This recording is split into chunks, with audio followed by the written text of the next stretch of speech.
सोचो एक शाम नोएडा के एक आम से मोहल्ले में। गलियां बिल्कुल शांत हैं, बच्चों की खेलने की आवाज़, चाय की दुकान पर चर्चा, सब कुछ बिल्कुल नॉर्मल लग रहा था।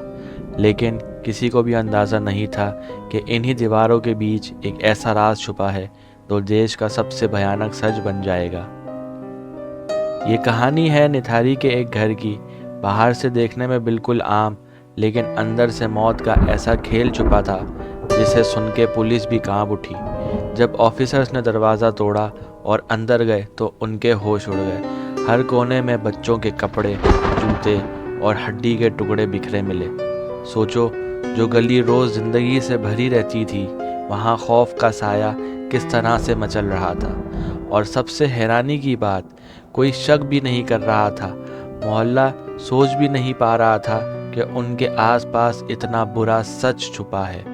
इस कहानी की शुरुआत तब होती है जब एक छोटी सी बच्ची गायब होती है और उसके माँ बाप की चीख पूरे भारत में गूंज उठती है। ये है निथारी किलिंग्स, एक ऐसी कहानी जहां इंसानियत का सबसे अंधेरा चेहरा सामने आया। निथारी की गलियों में पहले मिसिंग चिल्ड्रन की बातें बस एक अफवाह लगती थी। एक माँ अपनी बच्ची के लौट आने का इंतज़ार करती, दूसरे माँ बाप पुलिस के दरवाज़ों पर सर पकड़ते। शुरू में लोगों को लगा कि ये कोई छोटी मोटी बात है, शायद बच्चे भाग गए या अपने रिश्तेदारों के घर चले गए हैं। लेकिन जैसे जैसे घंटों की जगह दिन और दिनों की जगह हफ्ते बीतने लगे, वैसे वैसे मोहल्ला और ज़्यादा खौफजदा होता गया। एक साल के अंदर अंदर 30 से ज़्यादा कंप्लेंट्स पुलिस के रिकॉर्ड में शामिल हो गईं। हर फाइल के पीछे एक बिखरा हुआ परिवार था। माएँ रात को अपने दरवाज़ों पर बैठी रहती, किसी भी कदम की आहट सुनने का इंतज़ार में। बाप हर गली, हर बाज़ार में घूमते, पर उनके हाथ में बस खालीपन और आंसू आते। मोहल्ले के लोग कहते कि बंदर के बेंगलों से अजीब स्मेल आती है, लेकिन जब भी पुलिस अंदर जाती सब नॉर्मल लगता। ऑफिसर्स कहते सब अफवाह है, प्रूफ तो चाहिए। लेकिन दिल के कोने में सबको लगता था कि सच यहीं छुपा है।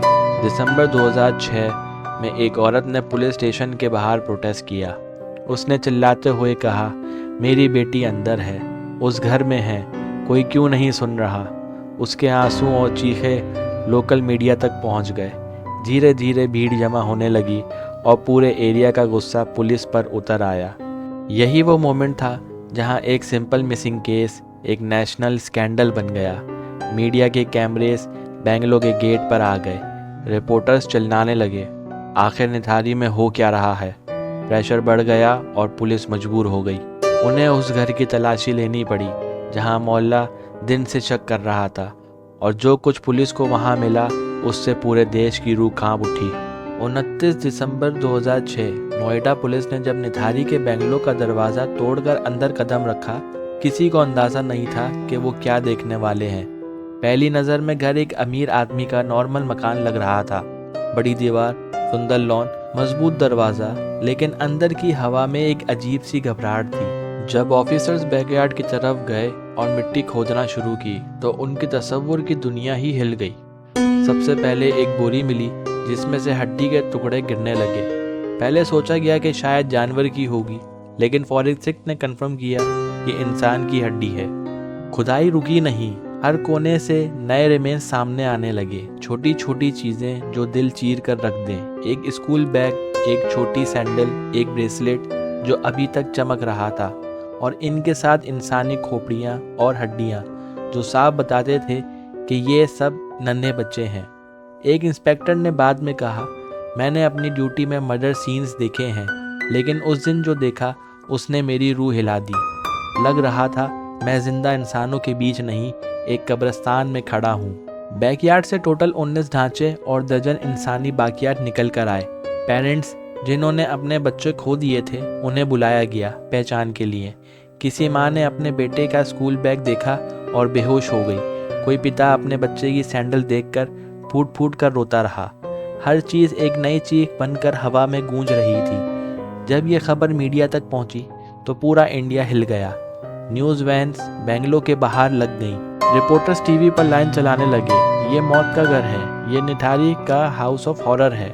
मोहल्ले के लोग चीखने लगे, हमारे बच्चे सालों तक यहीं दबाए गए और हमें कुछ नहीं बताया गया। जो घर एक वक्त में एक बिजनेसमैन की हवेली माना जाता था, अब दुनिया के लिए एक श्राप बन चुका था। और सबसे बड़ा सवाल अब सामने था, इन कत्लों के पीछे कौन था और उनके इरादों की असल वजह क्या थी। बैकयार्ड से जब एक के बाद एक लाशें निकल रही थीं, तो पुलिस को सबसे पहला सवाल ये था, इन सब का जिम्मेदार कौन है। इन्वेस्टिगेशन सीधा घर के मालिक और नौकर तक पहुंची। इस बंगलो का मालिक था मोनिंदर सिंह पंधेर, एक अमीर बिजनेसमैन जिसका असर और रसूख नोएडा के अंदर बहुत था। पंधेर अपने दोस्तों के बीच हाई प्रोफाइल पार्टीज, इम्पोर्टेड शराब और अय्याशी के लिए मशहूर था। लेकिन पुलिस का ध्यान उसके घर के नौकर पर गया, सुरेंद्र कोहली। कोहली एक आम आदमी था, असल में हिमाचल का रहने वाला। पंधेर के घर में नौकर था, कुकिंग और सफाई करता।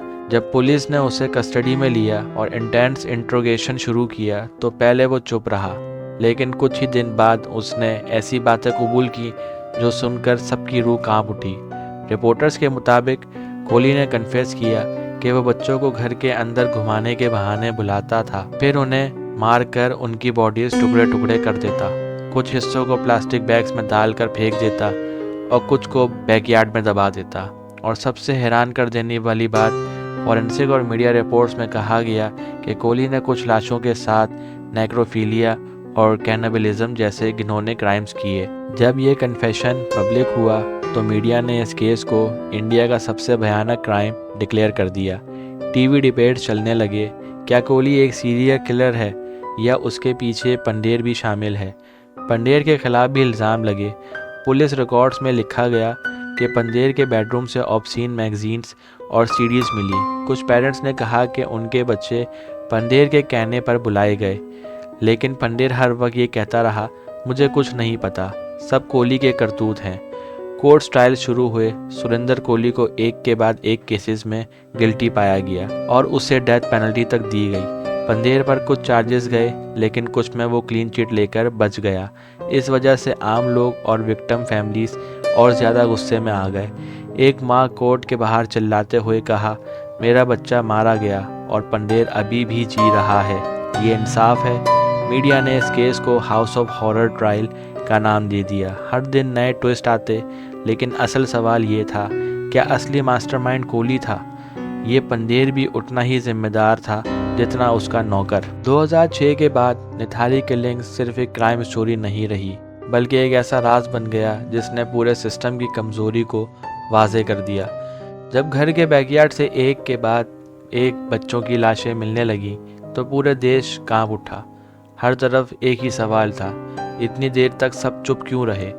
मीडिया ने एक्सपोज किया कि पड़ोस के लोग पहले से ही पुलिस को इन्फॉर्म करते आए थे। दर्जन से ज़्यादा कंप्लेंट्स मिसिंग चिल्ड्रन की रजिस्टर भी हुई थी, लेकिन पुलिस ने उन्हें इग्नोर कर दिया। ये केस एक भयानक रिमाइंडर था कि एक गरीब फैमिलीज़ की आवाज़ कितनी आसानी से दबा दी जाती है। अगर वक्त पर एक्शन होता, शायद कई बच्चों की जान बच जाती। फैमिलीज़ ने रैलीज़ की, कैंडल मार्चेस निकाले और हर तरफ से आवाज़ उठी, इंसाफ चाहिए। कोर्ट ने सुरेंद्र कोहली को मल्टीपल डेथ सेंटेंसेस सुनाई और उसका नाम इंडिया के सबसे भयानक सीरियल किलर्स की लिस्ट में लिख दिया गया। मोनिंदर सिंह पंधेर के लिए जजमेंट कंफ्यूजिंग था, कुछ केसेस में गिल्टी, कुछ में एक्यूटेड। इस वजह से लोगों को लगता है कि असली सच अब भी कहीं अंधेरे में छुपा है। निठारी का घर, जो कभी एक आम बेंगलो था, अब हाउस ऑफ हॉरर्स बन गया। लोग उस गली से गुजरते हुए भी खौफ महसूस करते हैं। पड़ोस के बच्चे कहते हैं कि वहाँ अभी भी एक अजीब सी एनर्जी है, जैसे उन मासूम रूहों का साया अब भी भटक रहा हो। ये केस सिर्फ एक हॉरर कहानी नहीं था, ये सोसाइटी पर एक सवाल था। क्या हम अब भी इतने बेपरवाह हैं कि गरीब बच्चों की ज़िंदगी बेमतलब समझ लेते हैं? क्या सिस्टम तभी जागता है जब मीडिया कैमरा लेकर पहुंचता है?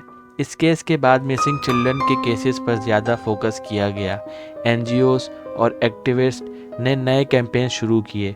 पुलिस और कोर्ट्स पर दबाव बढ़ा, लेकिन विक्टिम फैमिलीज़ के लिए ये ज़ख्म कभी नहीं भर पाए। एक माँ जिसके बच्चे की लाश मिली थी, उसने कहा था, इंसाफ मिल भी जाए, मेरा बच्चा वापस तो नहीं आएगा। आज भी जब निठारी किलिंग्स का जिक्र होता है, लोग कहते हैं ये सिर्फ एक कत्ल नहीं था, ये इंसानियत की तबाही थी। और शायद इसीलिए ये कहानी हमेशा लोगों के दिलो दिमाग में ज़िंदा रहेगी। एक ऐसी कहानी जो सिर्फ हॉरर नहीं, बल्कि समाज का सबसे काला सच है।